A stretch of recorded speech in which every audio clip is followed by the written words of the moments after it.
Hello everyone, today I'm working on this Bachmann 484 and it's a mess. So the box I made in another video, but this thing is a mess. It's missing the front, the pilot truck and the trailing truck. So fortunately I have a donor unit for this. And also it's missing the screw that keeps the shell on. That's not a big deal. And it's also missing, sorry, with the drivers with the connecting rod like that, there's no way it can run.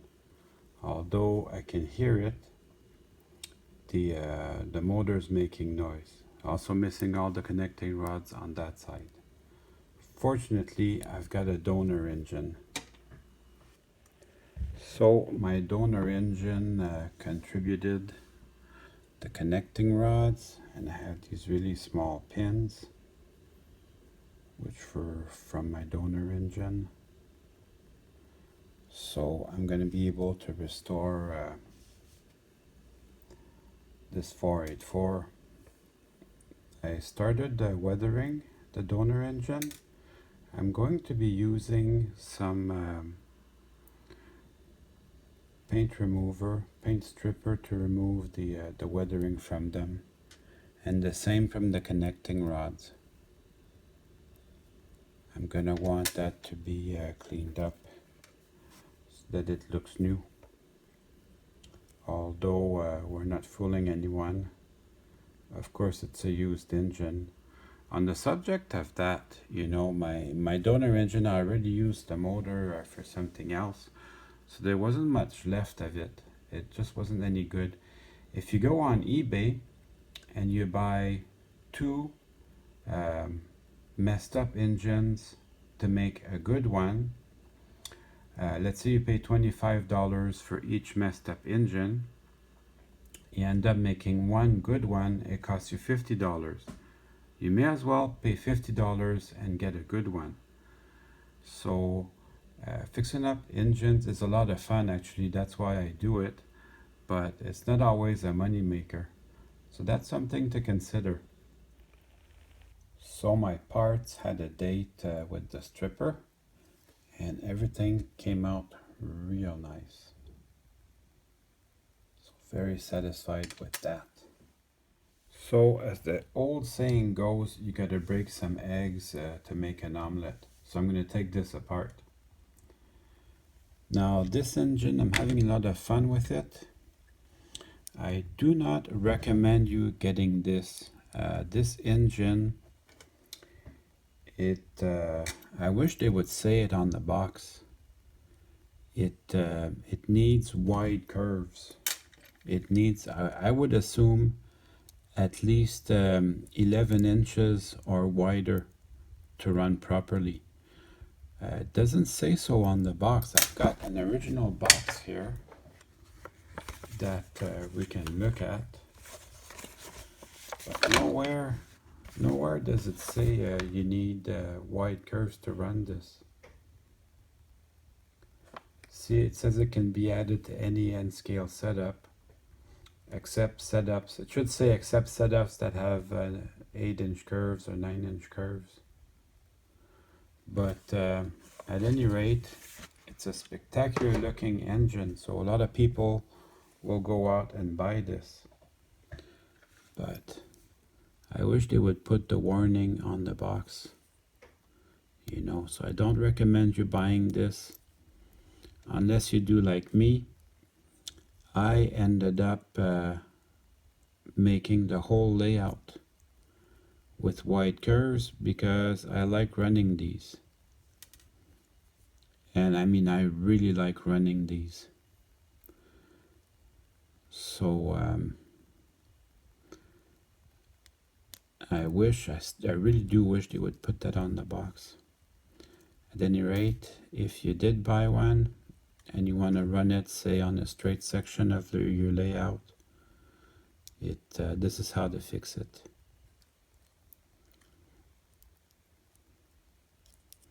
So I'm just removing all the connecting rods, And I'll be doing the same thing on the other side. Wow, this could have gone in a better way. I don't know if you can see, but the wheel is a little bit loose on there. That is not the end of the world. When the train is running, actually, it doesn't really... there's not that much torque on the wheels, so they stay in place where they should go. But when you do this, always be very, very careful not to lose that little pin here. If you lose that on the floor, it will be a bad day looking for this. Now, since I've got a parts one of these, I've got extras. But if you don't have extras, that would be bad. I know it's not really obvious, but this connecting rod is bent. So for sure, there was no way that train could run like that. But mind you, the components on this are pretty good. It's not Kado, but still surprisingly good. I mean, I don't hate this engine.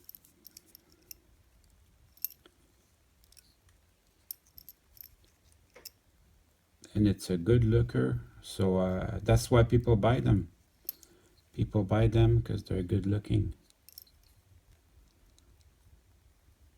So I'm just gonna loosen up this connecting rod. Did you see the pin flying away? That's always a lot of fun. At this point, I will allow my valve gear to just fall out of the way, and then I can test the motor, because the valve gear and the connecting rods were getting in the way. Bachmann motors are pretty good. I can't complain too much about that. So what I do, I just put my leads directly to the motor brushes, and we should hear this running.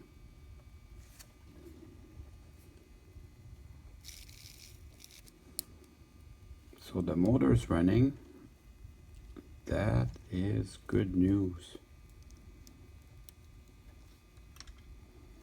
I'm going to probably take everything apart and clean everything, because I can hear something doesn't sound right. So you'll notice all these drivers are a little bit different while you take it apart. So these two back ones, they have traction tires, and you can see the counterweight is a little bit smaller on this one. This one has a bigger counterweight. That means it's the main driver. And then this one here has got the small counterweights again. So they're numbered 1, 2, 3, 4. And then I'm going to keep taking this apart. I'm going to remove this screw here that releases the pilot.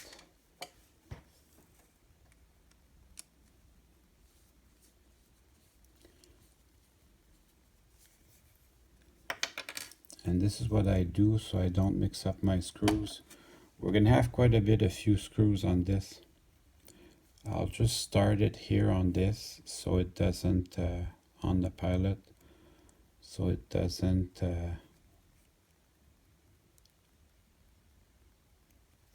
wander off. And when I need it, I can find it again. There. There's a lot of good details on this engine. These two little humps here, which don't look like much, they are the air compressor for the brakes. This weight here should come out pretty easily. There's a light there. I'll have to test it. If it works, good. If it doesn't, I'll replace it with an LED. So it works. That's good news. I'm gonna remove the little screw here that holds the weight down. So that is also easy.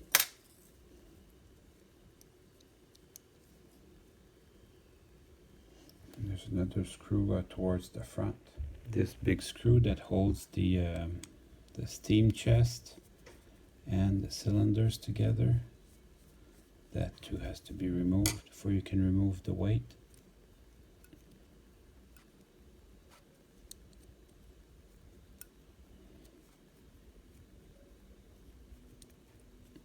So, and scale, you have to take your time. That's just the way it goes.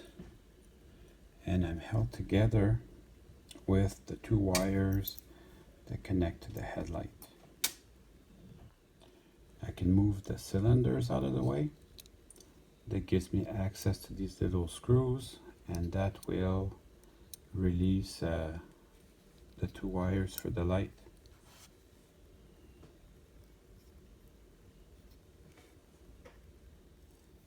So these are 2 strips of metal that help the wheels contact the track, bring electricity to the motor.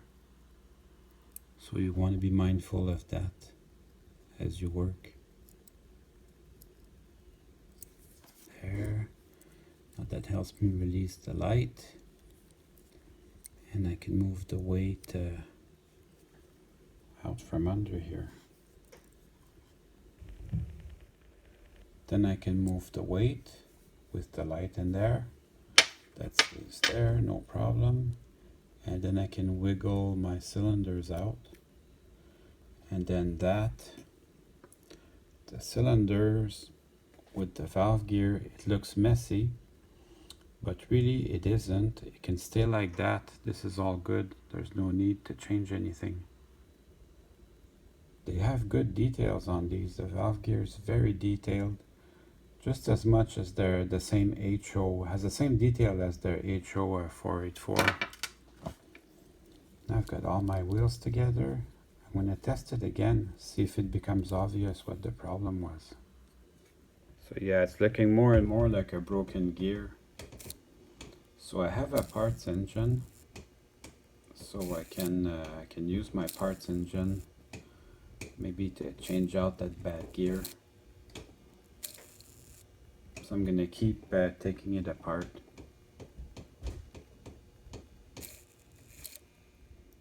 So these 4 little screws on each side, they hold the 2 plates that transfer electricity to the motor from the wheels. So I'm going to remove those 4 screws. That should release all my wheels. And again, these are annoyingly small. Save yourself some trouble. Buy a good engine to start with. Because I'm not too sure what's going on, I'm going to separate the wheels from their axle. And then I can have a better look at what's going on here.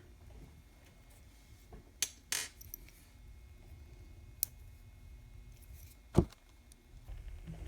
haven't worked on these in a while. Okay, so the frame is all one part, so that's how they come apart, eh? Yep. So I'm going to do the same thing on the fireman side.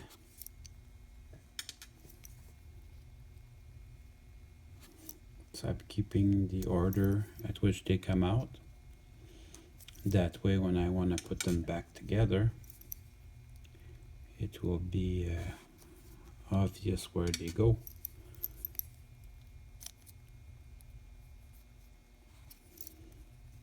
A lot of these components are pretty good, actually. These wheels are actually very nice. There's a nice level of detail.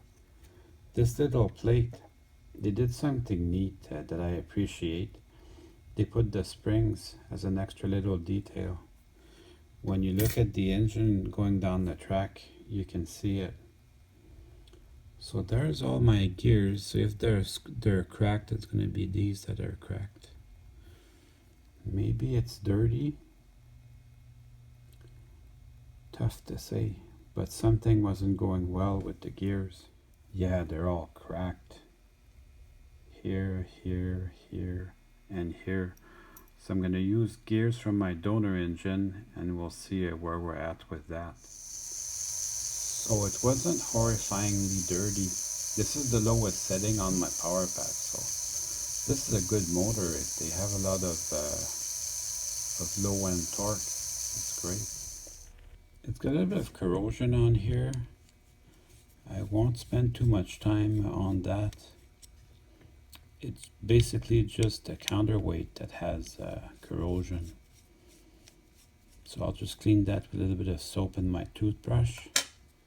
And then you get to your motor, which is it's decent. I don't have too much bad things to say about that. So I rarely do lubricate the motors, but this time I'm going to. I think that's going to help it quite a bit. So this is what I use, Label 108. And then I just put a little drop on here. And then this will go down the shaft by capillarity and also by gravity. So I'll just wiggle this around a little bit while the oil gets in there. And also I'll use my power pack. I'll run it a little bit to really distribute the oil well. I do the same thing for the back side. I'll just put a drop on there. Actually, I don't know if you can see, the shaft has 1/2 centimeter of play, so I use that to help me get the oil on there. So I'll wiggle it like that.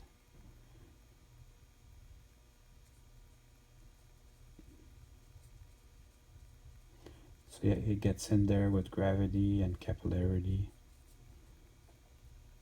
That's going to help it quite a bit. While I have the frame in my hand, I'm going to wash it with my toothbrush and some dish soap, and I'll wash all the gears as well. So here's my situation.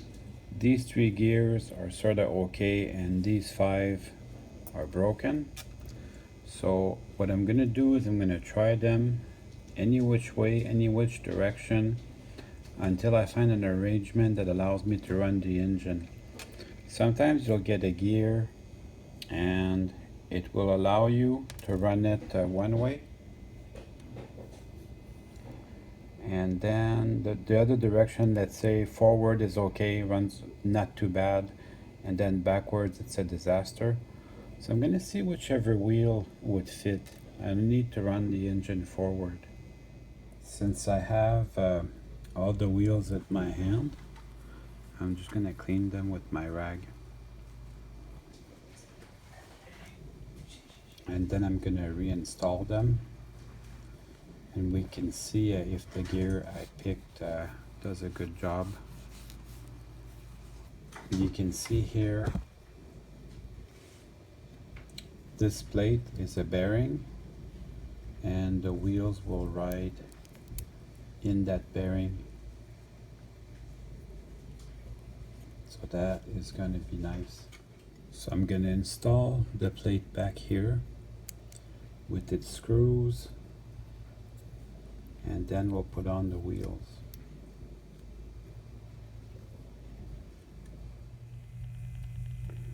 So it's gonna run just not well. I put the broken gear here in the front, and it's pretty much a disaster, but I'm gonna keep working on it like that. So that's what it's gonna be. It's gonna run poorly, but it's gonna run. Also, you got the time all the drivers perfectly. So on this engine, it's very easy. You can just turn the wheels. They're held to the axle with just friction from the little gears, so you can time them precisely.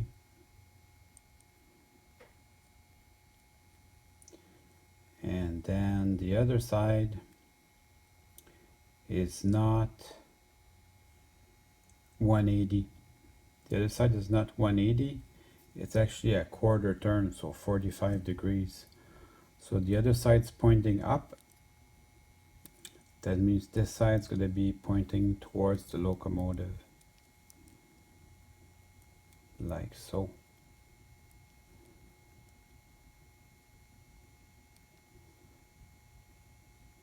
it's very important that you respect that. Otherwise the connecting rods could bind and then you're in trouble. That would be bad. I'm gonna reinstall the weight just so I can see it running. But before I do, I am gonna bring the cylinders back. So the cylinders just go like this, over and under.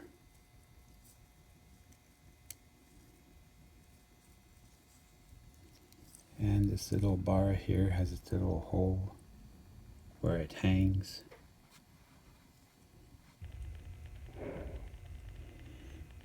And then I can bring the weight back on. I'm gonna reconnect the light at the same time. I'm gonna do it off camera because it's a little bit tricky. And just reinstall this screw. And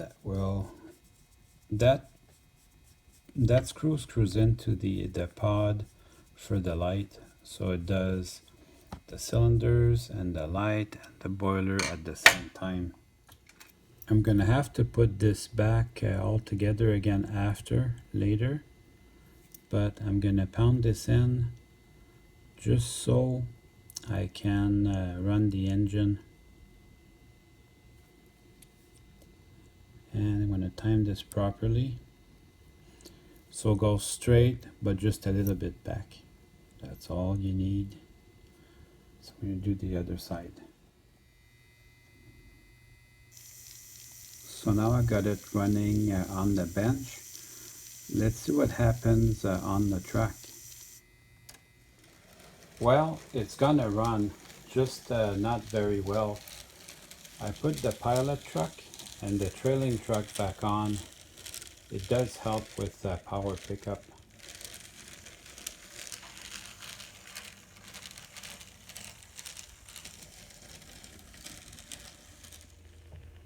I'm going to reinstall all the connecting rods one at a time. I'm just going to show you how I do it. But that could be, it could become long for you guys. So I'm going to do one and then I'll do the rest off camera. But basically, I will use the connecting rod as a tool to hold my pin. And then I will position it over the driver, like so. And when I got it positioned right, I will pound it in with my finger. I don't know if you can see, but that could take more than one try. So I'll just pound it in with my finger.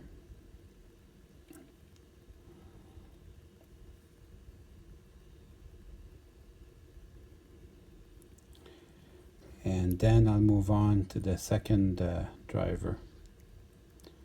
Just like so. So I'm going to do the rest of them off camera.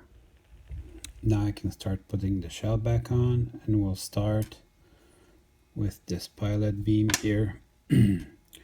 Although this is a very nice looking locomotive, I don't recommend that you get one.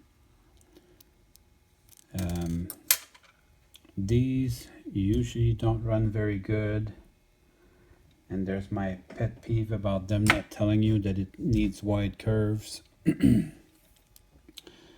This is not going to be a very important engine for my railroad.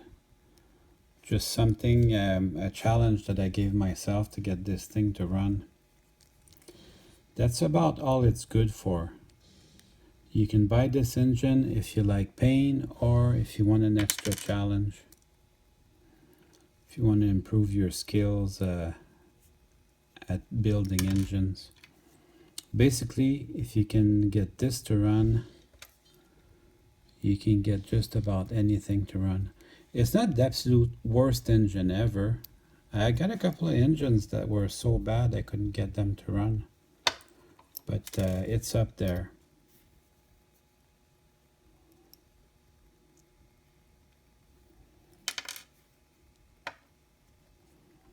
I would need 3 hands to do this. One hand to hold the engine, the other hand to hold the pilot beam, and then the third hand to screw it in.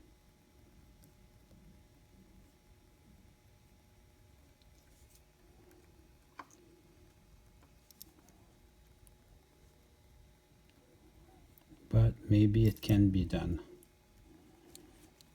Yeah, we're halfway there.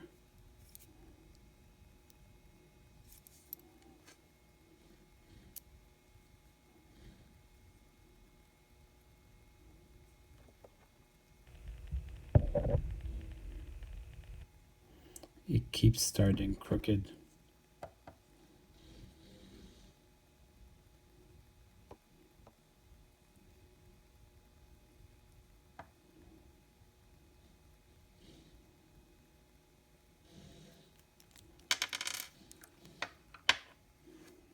See, I told you it was easy. And then the shell, I'd have to say it's pretty good looking shell. And then I just need the last little screw that goes on the top here. So let me bring in that final little screw.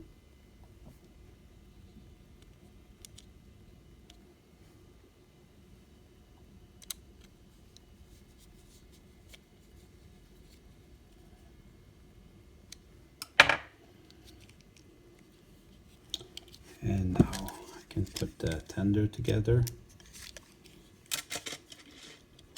Here we go.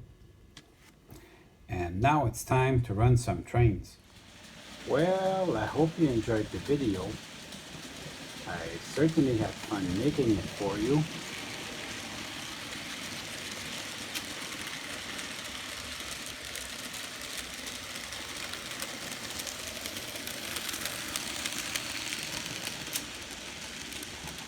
See you soon.